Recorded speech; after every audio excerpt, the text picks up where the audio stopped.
Bonjour, je suis content d'être ici. Avant de commencer, deux petites questions pour vous. Qui dans la salle a déjà entendu parler de Palantir? Ok, c'est à peu près ce à quoi je m'attendais.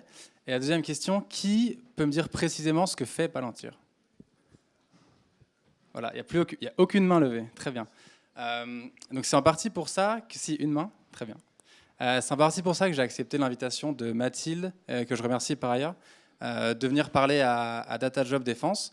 C'est de faire taire quelques idées reçues sur Palantir et vous expliquer en fait assez simplement ce qu'on fait, ce qu'on ne fait pas, et surtout ce qui rend notre approche unique dans le monde de la défense et de la sécurité, à la croisée de technologies de pointe, entités gouvernementales et surtout approche de terrain.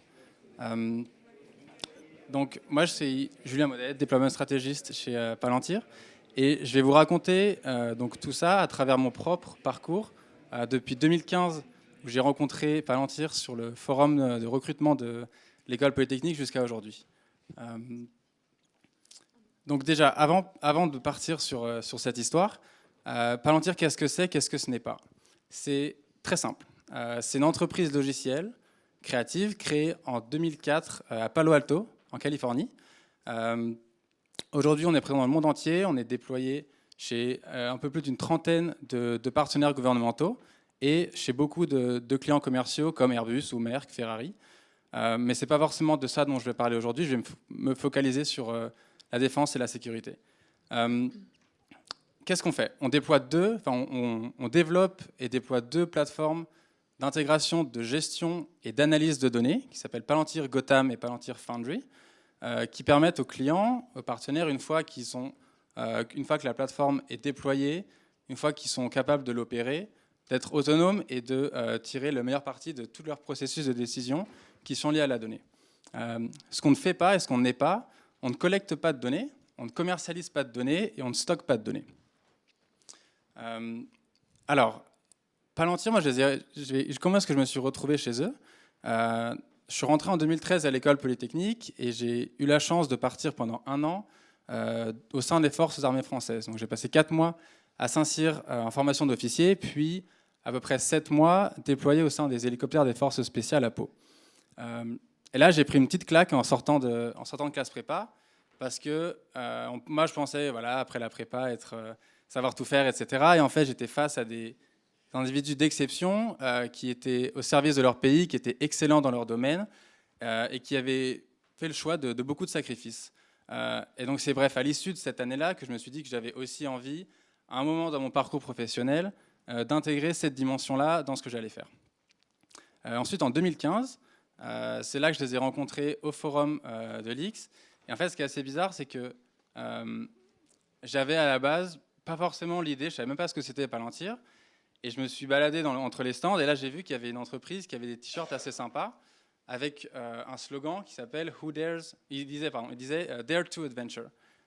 Et Dare to Adventure, ça me fait largement penser au slogan du premier PIMA, je ne sais pas pour ceux qui connaissent, qui est Qui ose gagne, le slogan des SAS, enfin le slogan du premier PIMA inspiré des SAS américaines, anglaises, pardon. Bref, donc là je commence à parler avec ce recruteur et je me dis bon. C'est quoi Palantir? Expliquez-moi. Et là, il m'explique, c'est assez simple. C'est donc, comme je vous le disais, des plateformes d'intégration de données déployées chez ces clients gouvernementaux à l'international qui leur permettent de résoudre leurs problèmes les plus critiques et enfin de sortir d'un marasme de systèmes d'information en parallèle. Alors, c'est toujours pas très clair pour moi.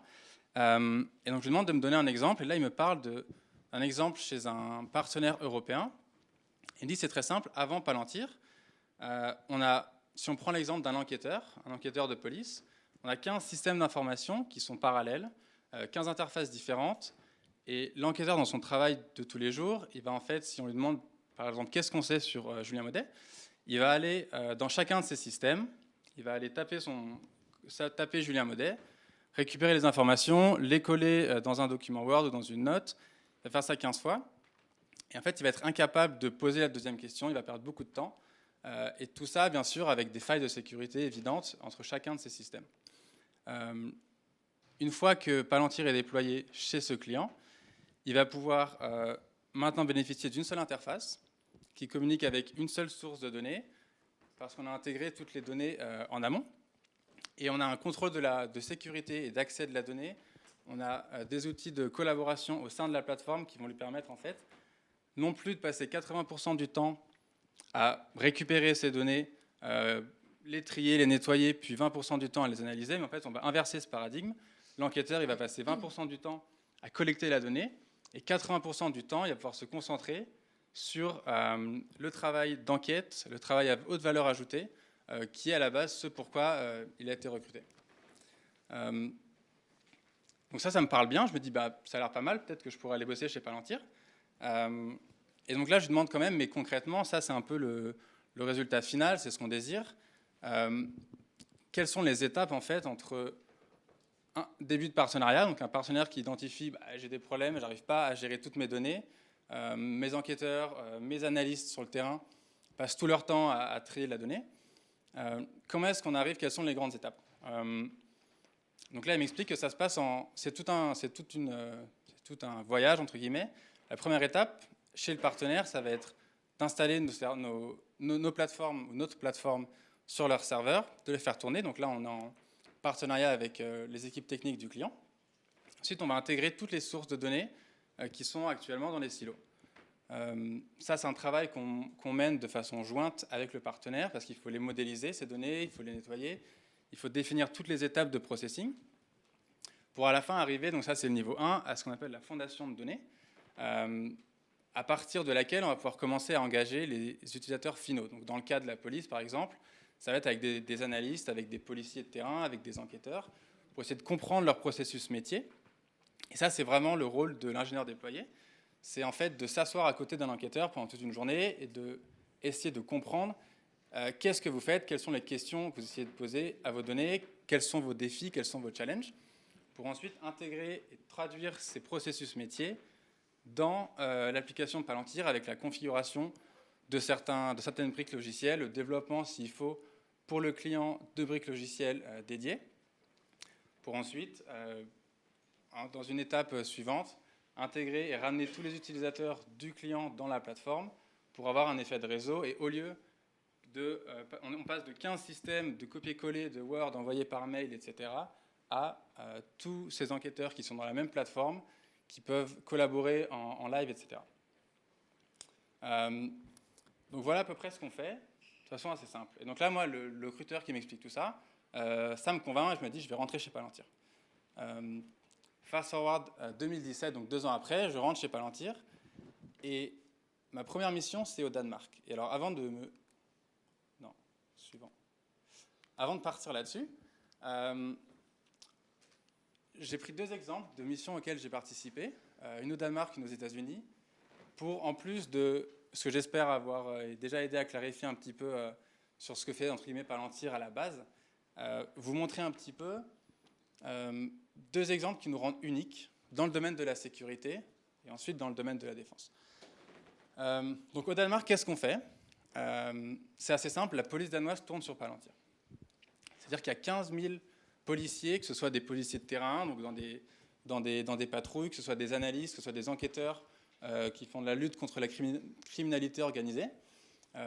Ils ont tous l'interface Palantir quand ils ouvrent leur ordinateur pour faire toutes leurs recherches, pour faire tout leur travail d'enquête, etc. Ce qui est très très intéressant, je trouve, sur cette mission et qui démontre notre approche unique, c'est qu'on permet, vous savez, enfin, aujourd'hui, il y a un grand débat à l'ère du big data, etc. C'est liberté contre sécurité. Il y a beaucoup de gens qui pensent que si on veut avoir plus de liberté, il faut réduire la sécurité, et si on veut avoir plus de sécurité, il faut réduire la liberté. C'est pas vrai. Nous, notre position et nos valeurs, c'est de dire que c'est pas vrai. Si on a les bons outils technologiques, si on a la bonne plateforme, si on a la bonne gouvernance de ces données, on est capable d'offrir plus de sécurité, tout en garantissant plus de liberté. Et l'exemple, la démonstration de ça, c'était ma mission quand j'étais sur cette mission avec la police danoise, c'était de monter en puissance leur équipe de Data Protection Unit. C'est une équipe de 5 analystes policiers danois qui n'existait pas avant. Pourquoi est-ce qu'elle n'existait pas avant? Parce qu'on avait, enfin, elle n'était pas aussi armée et elle n'avait pas un mandat aussi clair, c'est qu'on avait un écosystème de systèmes IT qui étaient juste incapables d'auditer, on était incapable de gérer l'accès à la donnée, de savoir qui a accès à quelles données, quand, etc., parce que c'était extrêmement fragmenté. Avec un outil comme Palantir, il y a un gain en puissance analytique qui est assez phénoménal, et du coup, vu qu'on a aussi toutes ces données au même endroit, c'est hyper important. C'est une loi qui a été passée au Danemark, de pouvoir, de façon extrêmement précise, savoir que font les enquêteurs avec cette plateforme, qui a accès à quelles données, et surtout pour détecter éventuellement des cas d'usage qui ne sont pas conformes à leur doctrine. C'est-à-dire qu'un enquêteur qui fait beaucoup de recherches de mots-clés sur le président, le Premier ministre, etc., est-ce qu'ils ont le droit, est-ce qu'on est capable de détecter? Être capable aussi de savoir, lorsqu'on veut faire des requêtes spéciales, lorsqu'on cherche en fait à, par exemple, télécharger, enfin sortir du logiciel tout un ensemble d'informations, est-ce que l'enquêteur est censé avoir le droit de le faire? Est-ce qu'on est capable, a posteriori, de remonter en fait à cette information, de savoir que tel enquêteur, tel jour, à telle heure, il a fait telle action, ensuite il a eu accès à telle donnée, il a été ensuite demandé telle donnée suivante pour pouvoir remonter en fait des cas de compliance interne. Ça, c'est des choses dont en fait ma mission, c'était d'équiper ces gens-là avec des outils Palantir pour leur permettre d'atteindre cette mission-là. Et donc, quand je dis que grâce à Palantir, on a plus de liberté et plus de sécurité, c'est qu'on a d'un côté des enquêteurs, des analystes, c'est 15 000 policiers qui passent plus 80% de leur temps à collecter de la donnée, mais 20% et 80% à l'analyser. Et en même temps, donc, eux, ils assurent la meilleure sécurité. Et de l'autre côté, on a des équipes de Data Protection Unit qui, eux, sont en mesure de s'assurer que ces 15 000 policiers ne sont pas en train de faire n'importe quoi avec cette puissance analytique et cet accès aux données. Donc voilà à peu près sur cette mission au Danemark. Deuxième, donc ça c'était un an après, j'avais développé, j'étais passé par une mission en France où j'avais développé une petite brique logicielle pour le partenaire français.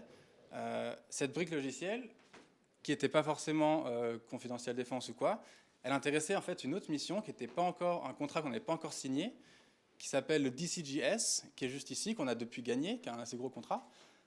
Et en fait, on m'a dit, tiens Julien, cette petite brique, elle nous intéresse, est-ce que tu ne pourrais pas venir à Washington pendant un mois, te déployer là-bas, pour la déployer chez eux et les aider à remporter ce contrat. Donc c'est pas du tout grâce à moi qu'on l'a remporté, mais c'était juste pour vous montrer que chez Palantir, en tant qu'ingénieur déployé, on est assez mobile et on va en fait là où on peut avoir le maximum d'impact.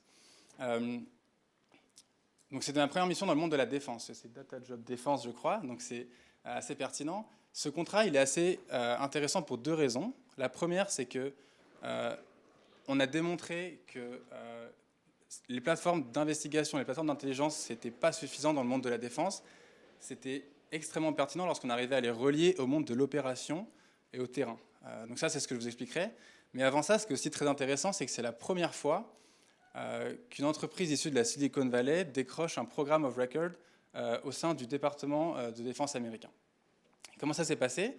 C'est qu'en fait, il y a à peu près 10 ans, le département de défense a dit pour cette compétition, pour ce prochain système d'information au sein de l'armée, ne peuvent rentrer en compétition uniquement des solutions logicielles qui marchent aujourd'hui, qui peuvent être testées, pas de slides, pas de vidéos, pas de PowerPoint, pas de déclaration d'intention, etc.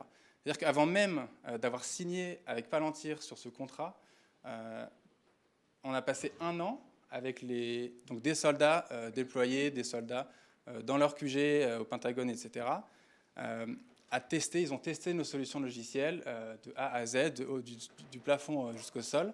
On a itéré avec eux, on a fait évoluer le produit. Comme ça, ils savaient en fait que lorsqu'ils l'ont acheté, ils ne s'engageaient pas sur 10 ans de développement, à rallonge, etc. Ils avaient une solution qui marchait, qui était éprouvée dès 6 mois après. Et ça, c'était assez historique pour nous et pour le paysage des industriels de défense aux États-Unis. Ça a été un petit peu un choc aussi. C'est quoi en fait? Je n'ai même pas expliqué ce que c'était. Battlefield Software System, en gros, DCGS, c'est un écosystème hardware et software pour l'intelligence de terrain.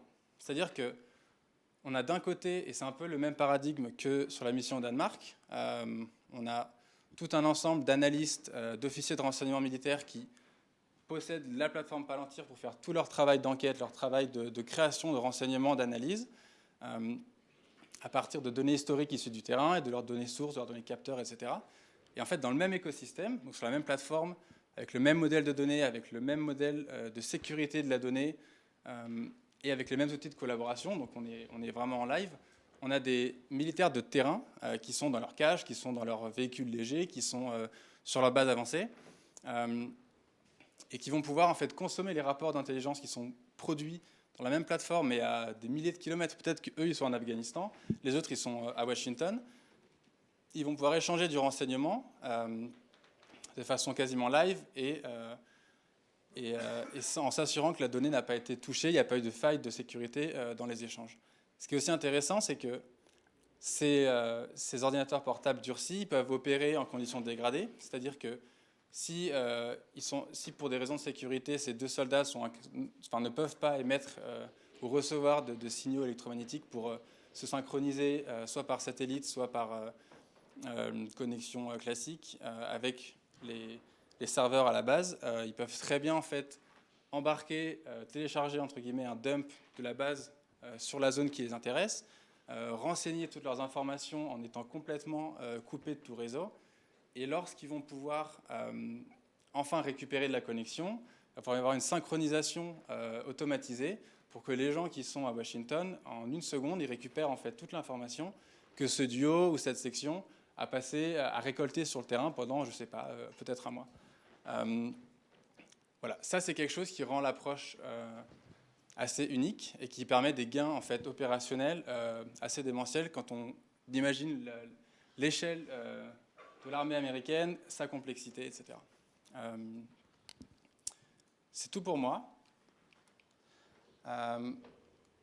Voilà, si vous avez des questions, je suis ravi de les prendre. Je ne vais pas parler de recrutement.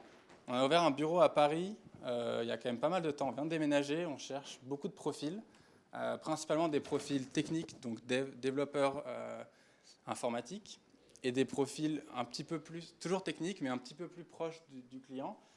Ces fameux ingénieurs déployés dont je fais partie. N'hésitez pas, je suis venu avec Benoît, qui est un recruteur pour le bureau de Paris. Venez nous voir si vous avez des questions, si vous voulez candidater. J'ai mis mes coordonnées ici. Si vous voulez aussi m'envoyer des mails, il n'y a pas de problème. Et je prendrai des questions avec plaisir.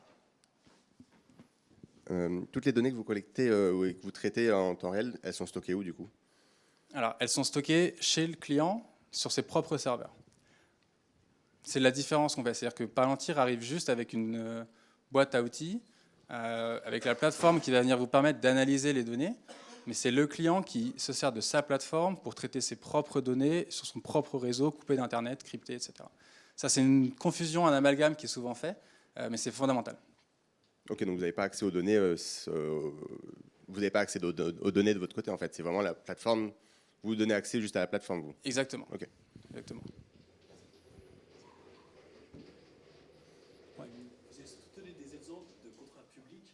Je me demande si vous avez des clients privés.